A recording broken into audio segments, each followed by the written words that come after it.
하시면서 농어촌 지역에 복음을 전하기 위한 이동 수단이다.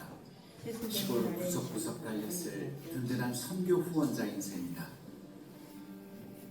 여기가 바로 순천 선교 전경인데 지금 이 길인 것 같아요. 이 길, 옛길 그대로 제가 한 요 정도 있는 거지. 네? 그렇죠. 20년 됐는데 저 2층이 되나요? 2층, 3층 정도 되는 그런 양옥집에 병원도 서 있고요. 시가지에서 멀지 않은 매산등 일대 순천 선교구가 표를 잡았다. 이곳은 연고자를 찾기 힘든 공동묘지였다. 척박한 이 땅에 종교시설과 선교사 가옥이 건립되었고 더불어 병원, 학교가 함께 자리했다. 긴 세월은 흐려진 사진처럼 흔적을 지우기도 새롭게 남기기도 했다. 그러고 보면 매산 그 순천 이 지역이 왠지 순천 시내가 한눈에 다 내려다보는 듯한 느낌이 드네요.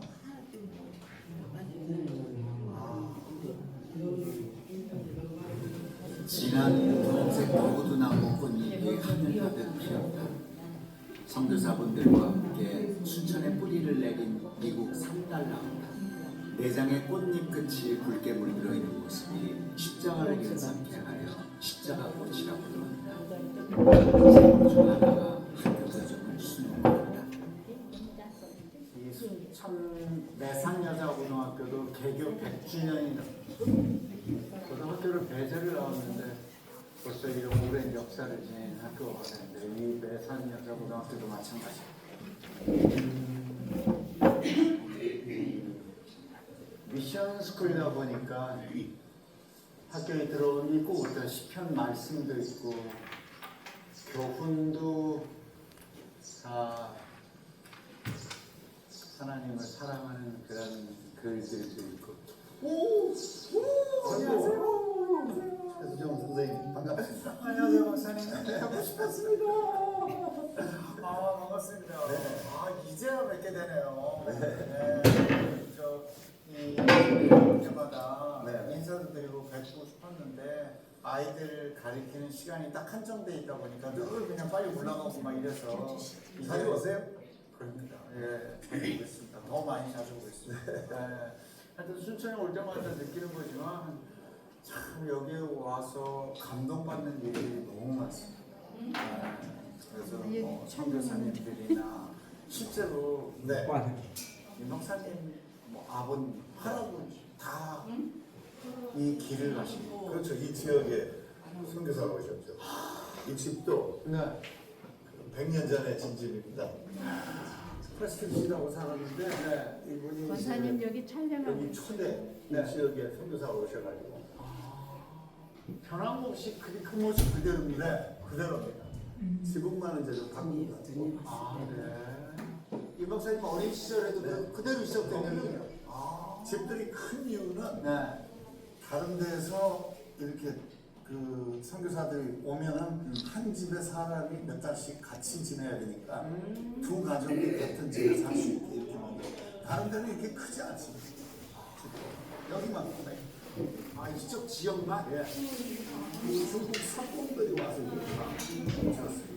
아니 왜 굳이 돌을 자르고 이런 걸 아주 잘 만들나 봐요. 근데 놀랍게는 그 석공들도 이 호남, 전라도, 순천 너무 좋아서 대부분 여기서 화교로서 계속 살았다. 그래요? 아 이것이 또 좋아서 그러면 이 학교는 물론 나중에 세워진 거지. 네, 그렇죠. 병원이 먼저 있습니다. 세브란스 병원이 생기고 바로 큰 병원이었어요. 알렉산더 병원. 그 다음에 이제 해방 후에 학교로.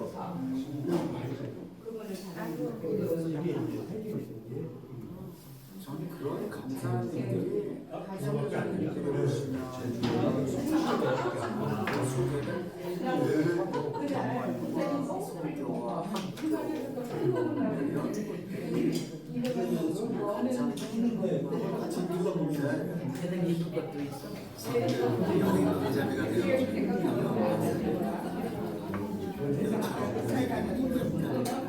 그러니까 이 길과 이 모든 것이 선교 사람들의 활동 지역이고 흔적 그대로 남아있는 것이 그렇습니다. 100년 전에는 이제 도시 순천도 밖에 있었죠. 아 여기가 네, 한참 위쪽에 있었죠. 언덕 위에. 그래서 이제 터를 여기서 한 2km 반경으로 잡아가지고 집을 10채 정도 짓고 병원도 짓고 학교도 짓고. 아니 왠지 선교 활동을 하려면 이렇게 주민 여러분들과 좀 더 가까이 있고 도시 한복판에 있는 게 아니라 왜 이렇게 외곽에 높은 곳에 이렇게 불가능합니다. 이제 워낙 그 속도 때문에 이제 그래요. 격리 생활을 그래서 이렇게 조금 높은 집에 좀 외곽 지역으로 빠져서 활동을 하죠. 산에서 물 보니까 샘에서 내려오고 댓글 물 마시고 샘 시설도 굉장히 오래 하고 그걸 다 미리 생각하고 실제로 많이 들었습니다. 어떻게 해야 되지 많이 왜냐하면 그 면역이 없기 때문에 그렇죠. 장티푸스 때문에 제일 많이 장티푸스 아니 저는 그 선교사나 이분들이 어떻게 무슨 정말 우리가 얘기하는 그런 담대함과 두려움 없이 그냥 이렇게 볼 수 있었나. 이거 오로지 신앙 하나 가지고 그 어떤 성경의 메시지를 전파해야 되겠다. 아무리 어려워도 그냥 목숨을 걸고 온 거예요. 그리고 이 지역에 와서 이제 제일 나병 환자, 한센 심한데 굉장히 많았어요. 그래서 이제 거기부터 타고 들어갔어요. 그 사람은 대학원이라는 데 세우고 병원, 학교, 교회. 그리고 가만히 생각해보면 선교사님들이 그냥 우리는 이런 믿음을 전파하고 정말 이런 신앙심을 이렇게 심어줘야겠다라고 하면 학교, 병원, 종교 활동 뭐 모든 거를 다 따로따로 하는 게 아니라 혼자서 그런 공부를 다 했을 거 아니에요. 예, 형들이 의사도 있고 선생님도 하고 근데 이제 기본적으로 뭐 신앙도 중요하지만 이 세상에서부터 삶이 나아져야 됩니다. 쉽지 않았어요. 근데 전라도 사람들이 상당히 쉽게 받아들였어요. 그 선교사들은 환영을 하고 일을 할 수 있게끔 도왔어요. 제가 이 얘기를 안 들었다 그러면 정말 완전히 거꾸로 정말 이상한 일을 보고 좀 뭐야 하면서 그랬을 것 같은데 좀 배척하고 막 이랬을 것 같은데 전혀 그게 아니야. 저도 어렸을 때 거울을 보지 않아서 외국인인지 몰랐어요.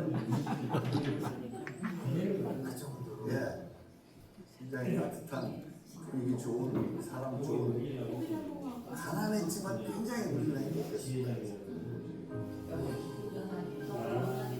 가난했지만 행복했다.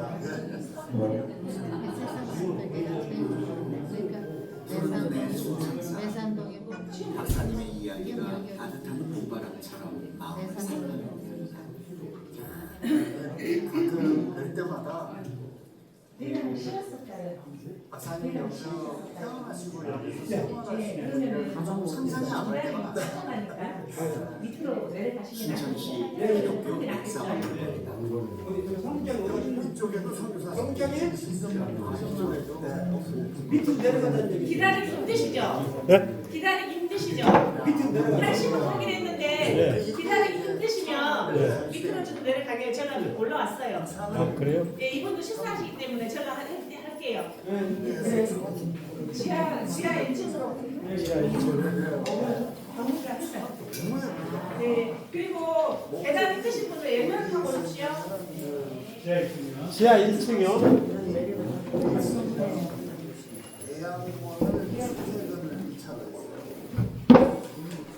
같이 하려고 다 오셨는데 영차로 썼습니다.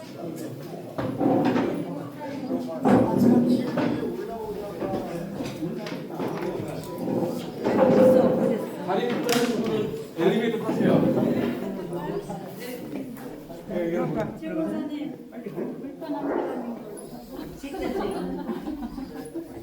좀 이따 뵙겠습니다. 밑으로 내려가시면 됩니다.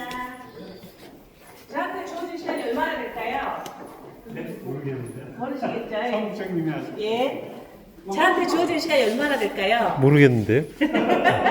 사무장님이 어디 계실까요? 우리 여기서 기다리라 해서 지금 기다리고 있는 거거든요. 기다리실 힘드실 것 같아서 예. 어떤 분이 사무장님이실까요? 전데요? 아, 저한테 주어진 시간이요. 30분요? 예, 충분합니다. 내려가시겠습니다.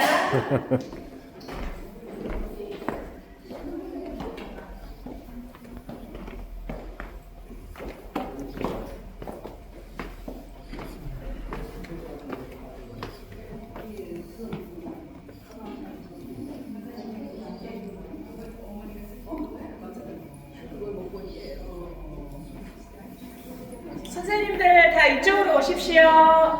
이쪽으로 오십시오. 근데 어디서 오셨습니까? 아, 우리 한국 선교유죠. 그러니까 지역이. 지역이 세종, 공주, 대전. 아, 이쪽으로 오십시오. 이리 오세요. 자, 일로 오세요. 자, 먼저 저를 소개할게요. 저는 순천시 문화유산 해설사 임복희입니다. 반갑습니다.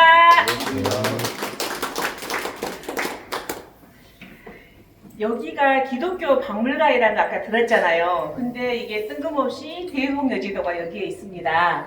네. 왜 이곳에 있냐? 바로 선교 거점 지역이 이렇게 5지역이 있습니다. 전주, 군산, 그 다음에 목포, 강주, 순천 이렇게 총 5개의 지역이 저희 남장로교 선교사님들의 거점 지역입니다. 예. 근데 이제 특이한 거는 전주에서 군산 이 거리가 우리나라 최초 신장로였다는 거. 예. 그러니까 그때 당시 일제 강점기 때 선교사님이 남장로 선교사님이 활동하던 그 시절이잖아요. 그래서 참 이것을 보면 저는 아이러니하게 일본인들은 그때 당시 일제 강점기 때 뭐하러 오셨어요? 우리나라 수탈의 목적이었고 그래서 기차를 놓고 신장로를 놨잖아요. 하지만 우리 선교사님은 어떻게 했어요?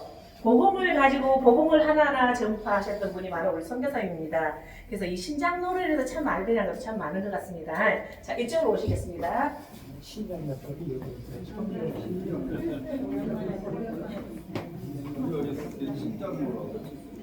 나오세요. 자, 선생님들 이거 보시면은 이게 다 선교사님들 기증한 물품인데 우리 지역은 남장로교 선교사님들이 남부에서 샌프란시스코를 거쳐서 일본으로 거쳐서 그 다음에 저기 부산을 거치고 그 다음에 강화도로 왔습니다.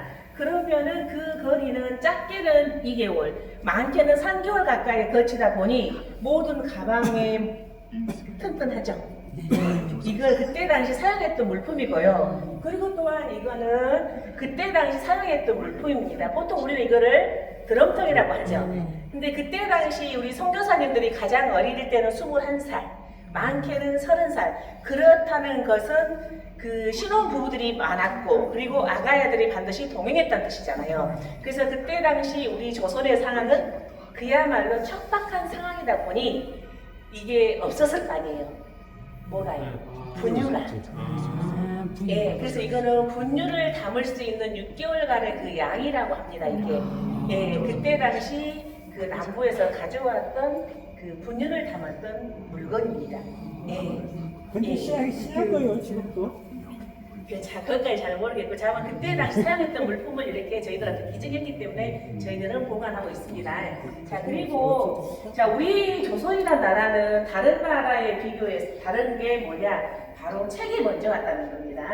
보통 다른 나라는 다른 그 지역 같은 경우는 선교사님들이 먼저 가서 그들에게 복음을 전파했으나 우리 조선이라는 나라는 책이 먼저 들어와서 복음을 자생적으로 이렇게 교회가 확산되었을 때 최초의 1885년에 언더우드 선교사님 앞편전의 선교사님이 우리나라에 왔다는 게 다릅니다. 바로 누구냐? 서상민이라는 장로님이 계셨는데 이분은 중국의 신양에서 전도수 목사님을 만나서 그곳에서 이렇게 우리나라 최초의 누가복음 성경을 번역하여 가지고 그거를 바로 어디로 저기 솔레라는 마을에 가서 그곳에서 59가구가 있던 그 마을에 50가구에게 복음을 전파했다 합니다. 그래서 최초로 청안동과 함경동과 어디죠? 이 서상면 솔레 마을의 솔레교회였고 그러니까 거기가 어디냐고, 이북이냐고 이남이냐고요. 그러니까 청안동, 예, 황해동. 예, 최초로 교회입니다.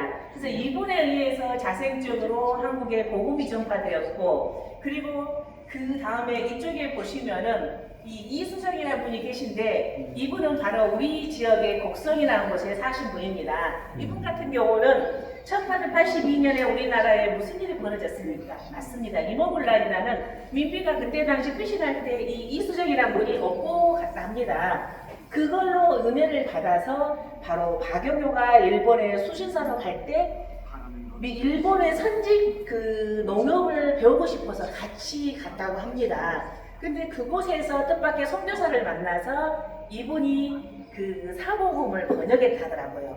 이분에 의해서 언더우드가 원래는 인도로 그 복음을 전파로 선교 활동하러 가려 했는데 이분이 계속 편지를 보내면서 제발 조선에 선교사를 보내달라고 그렇게 편지를 보낸 후에 그걸 발견하고 언더우드 선교사님이 선교 방향을 바꿨다고 하더라고요. 그래서 언더우드 선교사님이 바로 일본에 건너가서 이수정 선생님이 번역했던 그 성경책을 가지고 조선에 도착합니다.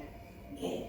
그리고 이곳에 보시면 선교사의 기도가 있습니다. 이거는 우리가 어떤 분은 언더우드 기도문이다 하기도 하는데 이 기도문은 바로 이하여대 국문학과 나왔던 정년이 소설가가 양아진이라는 책을 했습니다. 썼는데 그 양아진 책이 저는 그 학생들을 주로 방문하면은 저는 뭐라고 말하냐면 양아진이라는 책 내용이 뭐냐? 바로 조선시대에 우리나라 기독교 복음이 들어오는 과정과 그때 시대 상황이 어떻게 잘 그게 믹스가 돼서 잘 전파됐고 역사적으로 스며드는지 그 내용이 너무 자세히 나와 있기 때문에 학생들은 아무리 못해도 2번 이상을 읽으라고 저는 항상 추천합니다. 그만큼 여러분들 기회가 되시면은 꼭 양아진 책을 읽어봤으면 좋겠습니다. 기독교인이라면 적어도 이 책은 읽어봐야 될 것 같습니다. 왜 그러냐면 우리 그 기독교의 역사적인 배경이 너무 자세히 나와 있습니다. 예. 근데 이게 절편이다 보니까 국립 그 도서관 같은 데 다 있거든요. 비치되어 있기 때문에 반드시 추천합니다. 자.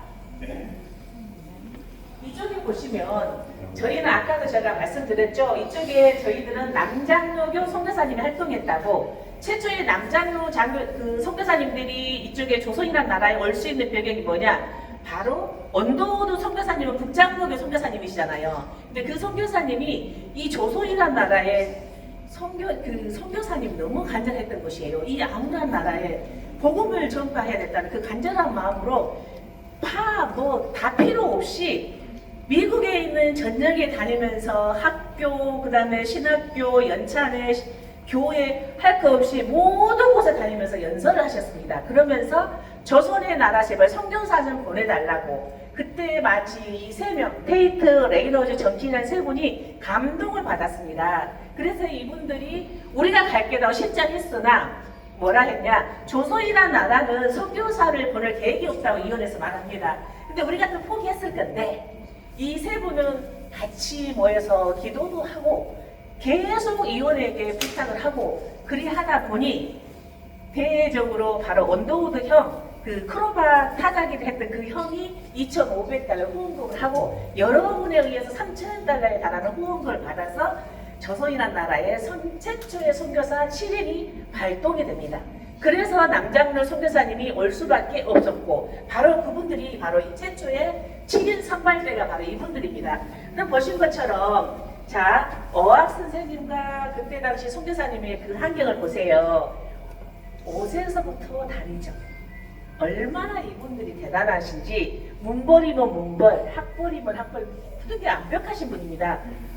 네이로즈 선교사님 같은 경우도 목사, 신학자, 성서 번역가, 언어학자 총 5개국을 할 수 있는 그런 분이고, 어떤 분은 선교를 할 목적으로 목회자가 되었지만은 다시 의료 선교까지 하신 그런 분들이 많습니다. 그렇게 완벽하게 조선이라는 그 척박한 나라의 문화도 다르고 모든 게 서로 그런 데서 이름 하나를 가지고 조선이라는 나라 믿음 하나 가지고 오셨다는 것입니다. 자, 이쪽으로 오시겠습니다. 아, 그리고 여기 보시는 것처럼 이 누가복음 이수정 선생님이 최초로 서상교 선생님 최초로 이거 했던 영인본인데 바로 누가복음 성경책입니다.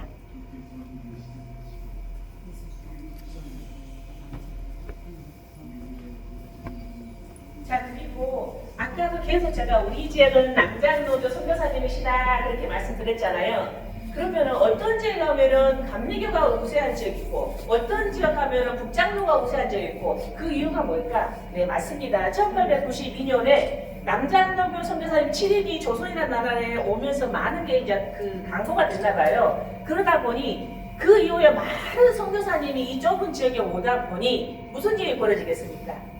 분쟁과 다툼이 벌어지겠죠. 그래서 원더우드 선교사님을 대표해서 선교구역 분할 정책이라는 예약 협정이 벌어집니다. 그래서 아까 세종시에서 오셨다 했죠. 그러면 이 세종시는 바로 이쪽에 북장로교나 그다음에 이 색깔은요 미국 북감리교죠. 그러면 이쪽에 북감리교가 우세한답니다. 바로 그러한 이유 때문에 그때 당시 예약 협정을 해서 선교 지역이 이렇게 분할이 되었던 것입니다.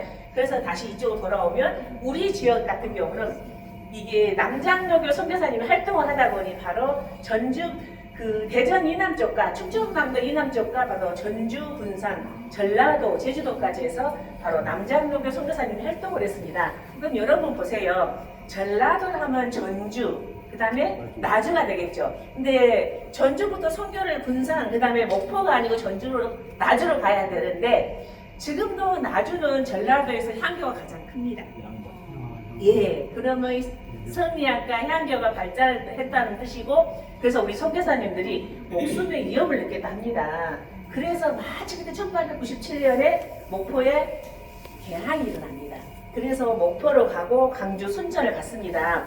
아까 우리 그 팀장님이 말씀하신 것처럼 우리 지역에는 그 특히 순천이라는 것은 왜 지금도 온전하게 보존되고 잘 정리가 됐냐면 선교지가 하나하나 이렇게 할 때마다 규모도 커지고 업그레이드가 되어 있습니다. 그래서 우리 순천은 가장 마지막에 1913년에 이곳에 선교 지역이 거점적이 하다 보니 지금도 온전히 보존되고 또 여러분 관광객들이 가장 쉽게 접근하고 편안하게 관람을 할 수가 있는 곳이 바로 순천 선교 지역입니다. 그럼 우리 순천 선교가 어떻게 해서 발달됐냐? 바로 이 오옌 선교사님이 있습니다. 오옌 선교사님은 원래 목사고 의사입니다. 그래서 목포 선교부터 강주로 지나서 1905년부터 본격적으로 전도 활동을 하는데 제가 이 공부를 하면서 참 그 감동을 느꼈던 게 뭐냐면 지금도 우리는 그 의사 하면은 정말 좀 이렇게 하자 사자 돌림하고 이렇게 하잖아요. 근데 이분들은 목회자고 의사이지만은 이분 같은 경우 대부분 의사들이더라고요. 그 빠르게 진료가 끝나면 밤에 전단지를 들고 이렇게 전도를 하더라고요. 우리 이 오옌 선교사님도 1905년부터 본격적으로 전도 활동에 전념했다.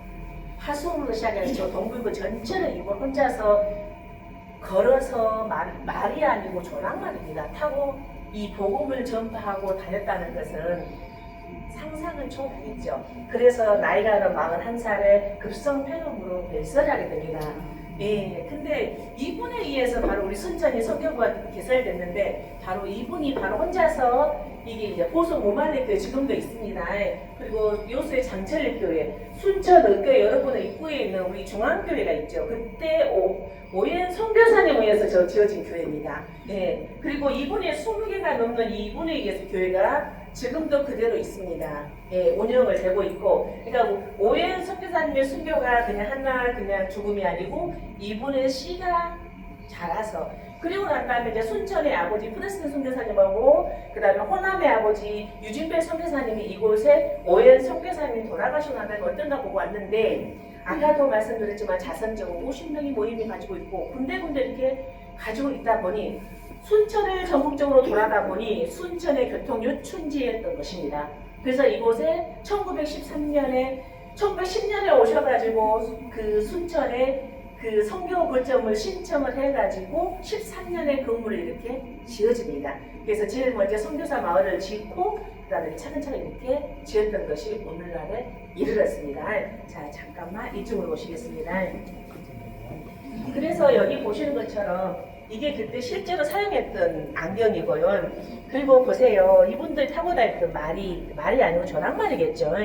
그 안장이 얼마나 딱딱하고 힘들겠습니까? 하순에서 순천까지 이거를 타고 오고 걸어서 온다는 게 얼마나 힘든 세월이었습니까? 그리고 여러분 지금도 그 아프리카 그 선교사들을 강구를 하면서 여러분이 마시는 물이 괜찮다 하면서 그렇게 말씀을 할 때 여러분 가슴이 어째요? 찢어지잖아요. 근데 지금은 또 100년 전에 우리 조선으로 들어가 봅시다. 일본인도 우리나라 침범했을 때 아이고 조선의 똥이 막 전체가 똥이다 하면서 혐오감이다 하면서 무시하고 그런 시절이었습니다. 근데 우리 선교사님도 마찬가지로 풍토병 중에 가장 힘들었던 게 물로 인한 이질 콜레라입니다. 근데 우리 지역도 마찬가지로 순천의 아버지가 프레스틴 선교사님이라면 어머니 같은 역할을 했던 코익 선교사님이 강주 선교부에서 일주일 다녀서 자녀 2명을 잃어버렸는데 그게 바로 물 때문에 자녀 2명을 잃었거든요. 그래서 우리 선교사님도 항상 이거를 휴대용 샤워기라고 이걸 들고 다녔다더라고요. 그때 당시 이 밑에 있던 거 이게요. 이게 휴대용 샤워기를 항상 들고 다녔다 하더라고요. 그래서 참 그 지금도 아프리카 그 광고 하는데 100년째 우리나라 더 험했으면 험했지 괜찮아지는 않았을 겁니다. 그래서 참 선교사님들 이렇게 제가 공부를 하면서 참 대단한 걸 참 많이 듣습니다. 자, 이쪽으로 이동하시겠습니다.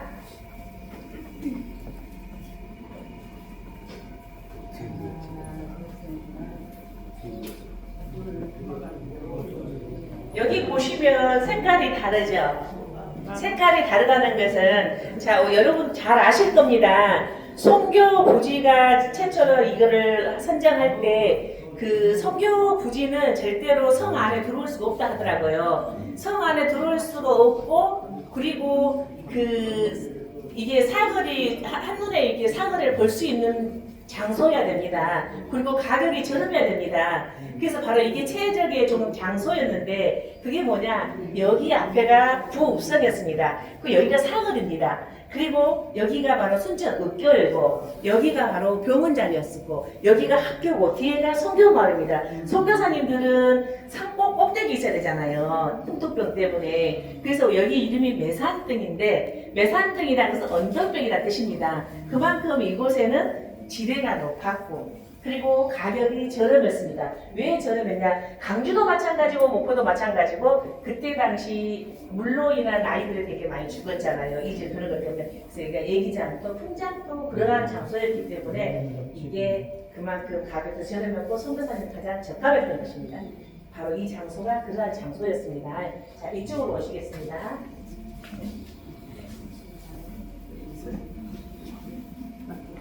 아까도 우리 아침에 오전에 말씀드렸던 것처럼 순천에 국가등록 문화유산이라고 했잖아요. 여기 입구에 들어오면 조주아체 기념관이 있습니다. 이분이 어떤 분이냐? 바로 장로님이셨는데 이분에 의해서 순천의 성경과 다 지어졌다 생각하시면 됩니다. 이분이 다 기부를 했던 것이고 그리고 이 건물은 지금도 진료소로 사용하고 있습니다.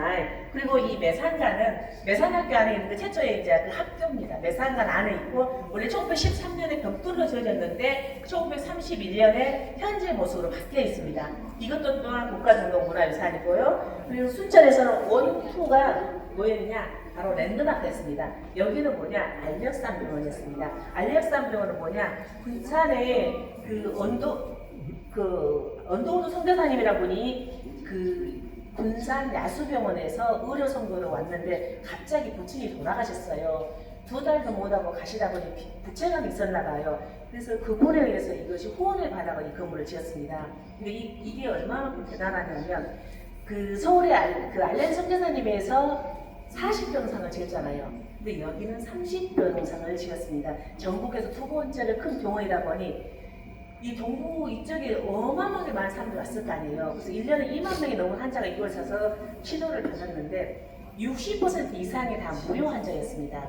원래 선교사님들은 여기가 1916년에 지어졌는데 아까 애양협정회에서 자생적으로 잘하려고 현지인이 복음을 전파한다는 그런 게 있더라고요. 마찬가지로 그때 당시 그 선교사님이 복음을 전파한 게 아니고 여기 달성경학교라고 가난하다 보니까 돈을 벌어야 되잖아요. 그래서 농학기 때 1년에 한 번씩 이곳에서 5년 동안 공부를 해가지고 이분들이 교회를 이제 운영했던 것입니다. 그때 당시 그랬던 곳이므로 이것도 마찬가지로 여기에서 무료 환자들 60% 이상의 사람들이 다 가서 뭐 했겠습니까? 복음을 전파했습니다. 복음을 전파했다는 것은 지금도 순천이 34% 이상이 기독교입니다. 이해가 되시겠습니까? 그러니까 이곳에 무료 환자는 대부분 다 가서 복음을 전파했습니다. 네.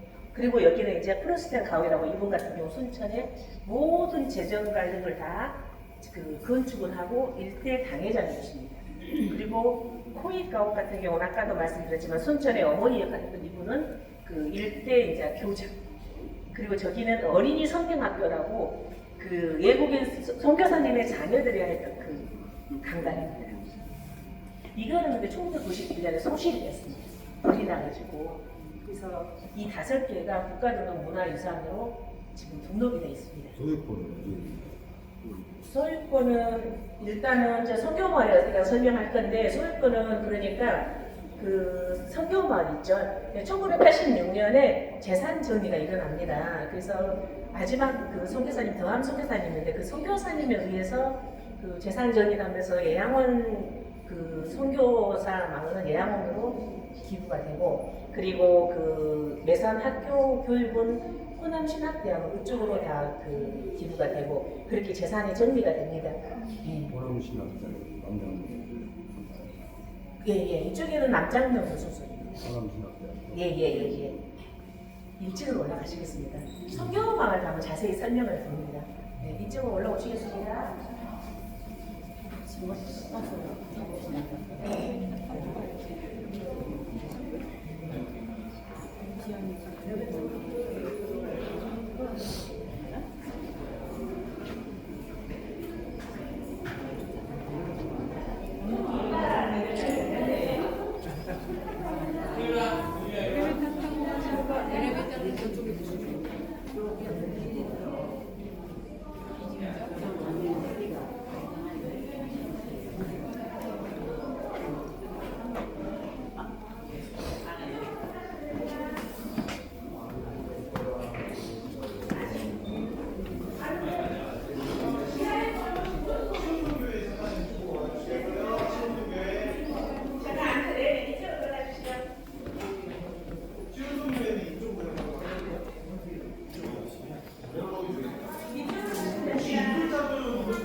잠깐만 기다려주세요.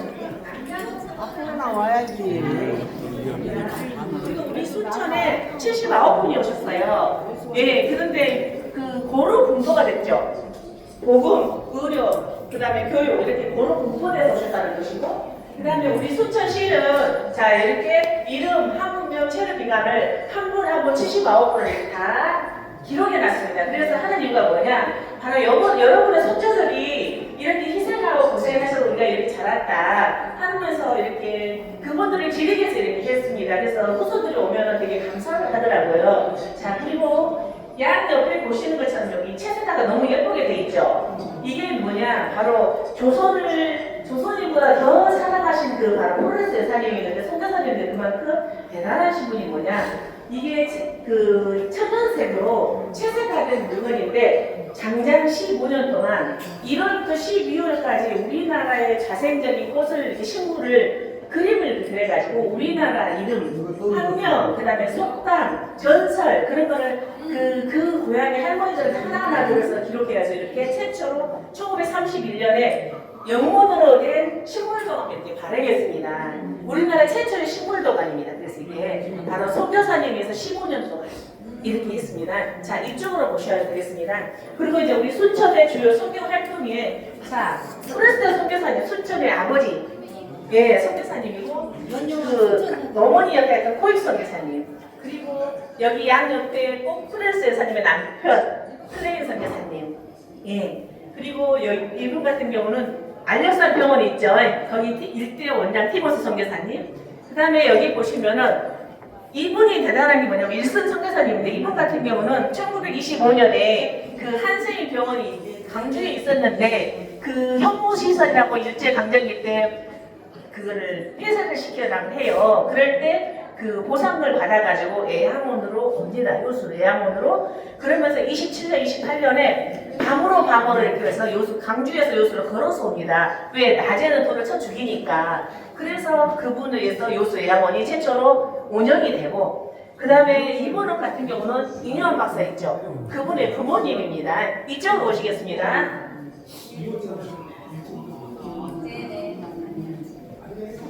자, 우리나라에 그 100년을 넘게 4대째 소개하는 가정이 두 가정이 있습니다. 100년을 넘게 4대째 선교 활동을 지금도 진행하고 있는 가정이 두 개가 있는데 원동수 선교사님하고 바로 그 임요한 박사, 린튼가인데 자 보십시다. 여기가 임요한 박사입니다. 임요한 박사의 아버지가 휴 린튼입니다. 이분 같은 경우는 1984년까지 그 등백교회라고 시골의 청계교회를 목표로 활동을 하다가 그 강강포스라고 그 폐자재를 싣고 하다가 이게 교통사가 나가지고 그 자리에서 이제 다 큰 병으로 가라 했을 때 그 자리에서 이제 돌아가셨는데 그 몇 년 뒤에 이 임요한 박사가 119만 있어서 사실건 돼가지고 그걸 최초로 자기 집에서 원투 그 소방서 차를 119 차를 기증했습니다. 그게 우리나라 최초의 119입니다. 그래서 저쪽에 가시면은 원투가 있습니다. 그리고 그 아버지가 바로 윌리엄 린튼이라고 대전의 한남대학교 있잖아요. 그거를 건설했던 분이 바로 자기 아버지고, 그 다음에 유진베리 이분 같은 경우는 우리 호남의 아버지입니다. 호남의 모든 걸 총괄했던 분인데 이분의 딸이 바로 인사례라고, 이분이 윌리엄 린튼하고 같이 결혼해서 이렇게 4대째 임요한 박사 친 애조부가 되겠죠. 이렇게 지금 하고 있고, 근데 임요한 박사는 선교사가 아니잖아요. 그 형 둘째, 셋째가 지금도 북한에서 우물파리하고 계략병원을 지금 하고 있습니다. 저쪽에 자세히 나와 있습니다. 그래서 4대째 지금도 복음을 전파하고 있고, 그 다음에 이렇게 여기 같은 경우는 그때 당시 우리 선교사님들이 사용했던 세탁기입니다. 뒤에 보시면 저기는 이제 가스레인지고 여기는 또 와플이고, 여러분 생각해 보세요. 우리 조선이라는 나라는 물 위생시설 자체부터 시작해가지고 모든 게 진짜 언시로 구석기 신석기를 사용하고 있을 때 이분들은 지금도 전혀 뒤지지 않는 이런 문화를 하고 있는 그 선교사님들이 이곳에 왔다는 게, 모든 걸 포기하고 왔다는 게 여러분 믿어집니까? 그러니까 그만큼 이분들의 희생에 터위에서 생겼다는 게 저는 너무너무 감사하지 않습니까? 자, 그리고 이쪽에 보시는 것처럼 이분들이 우리나라에서 문화적인 차이로 이렇게 힘들었던 가장 그 단편적인 건데, 우리나라는 이 선교사님들은 뭐예요? 예, 그죠. 그리고 침대 문화고, 근데 우리나라는 귀한 분이 오면 아랫목으로 가잖아요. 근데 우리 선교사님들은 어째요? 불실을 합니다. 이거 한 단편적인 예가 얼마나 힘들었겠습니까? 그 기억자 교회도 이제 보시고, 그리고 난 다음에 여기 보시면은 또 말로 인한 또 불편한 점이 얼마나 많았겠습니까? 한 단편적인 예로 선교사님이 물이 먹고 싶어서 물 좀 갖다 주세요 했는데 말 좀 갖다 주세요 했겠죠. 이런 사례가 많았을 것입니다. 그래서 우리 선교사님들이 이렇게 실질적으로 우리 그때 당시 우리 선교사님들도 감사해야 될 게 뭐냐면, 지금은 우리 한글이 세계 문화유산이 돼 있고 엄청나게 이세가 대단한 그 나라이지만은 그때 당시는 한글이 뭔지를 모르다 보니 한글을 공부해가지고 그리고 난 다음에 이렇게 한글로 그 복음을 전했습니다. 그런데 그 참 감사하게 뭐냐면 에안 협정에서 반드시 이 조선이라는 나라에는 한문이 아니고 한글로 가르쳐라고 했습니다. 그래서 그 레이널즈 선교사님께서 그 신약부터 구약까지 전체를 다 복음이 그때 당시 번역이 됐습니다. 그래서 우리는 선교사님에서 우리나라 한글이 세계 이상에 올라간 것도 가을이 아닙니다. 네. 이상입니다.